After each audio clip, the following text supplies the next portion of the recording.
Hi, I'm doctor Mahi Bharadwaj. Heart stroke అనేది చాలా ఎక్కువ రేషియోలో చూస్తున్నాం ఈ మధ్య కాలంలో. ఎందుకంటే తెల్లవారు లేస్తే ఏదో ఒక ఇన్సిడెంట్తో హార్ట్ స్ట్రోక్తో చనిపోయినరు, అది ఏజ్తో సంబంధం లేకుండా అనే విషయాలను చాలా విరివిగా వింటున్నాం. దానికి చాలా కారణాలు ఉన్నప్పటికీ కూడా బేసిక్గా హార్ట్ స్ట్రోక్ రావడానికి ఒక 5 ముఖ్యమైన కారణాలు అయితే ఉంటాయి.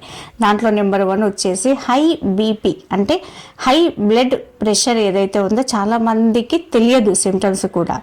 దీన్ని కంట్రోల్లో ఉంచుకోగలిగితే మాత్రం హార్ట్ స్ట్రోక్ని అరికట్టవచ్చు. దాంతోపాటు హై షుగర్ని కూడా కంట్రోల్లో ఉంచుకుంటే బెటర్. దీంతోపాటు అతి ముఖ్యమైనది ఒబేసిటీ ఉన్న వాళ్ళకి ఇవన్నీ ప్రాబ్లమ్స్ కూడా వస్తాయి. అంటే అటు షుగర్ కానీ బీపీ కానీ అన్ని రకాలుగా వస్తాయి. ఒబేసిటీని తగ్గించుకున్నట్టయితే ఒక 78% హార్ట్ స్ట్రోక్ నుంచి మిమ్మల్ని మీరు ప్రొటెక్ట్ చేసుకోవచ్చు. ఇంకా 4వది వచ్చేసి కొలెస్ట్రాల్ కూడా హై, అంటే బీపీ వల్ల కానీ షుగర్ వల్ల కానీ ఒబేసిటీ వల్ల కానీ కొలెస్ట్రాల్ పెరిగే అవకాశాలు ఉంటాయి.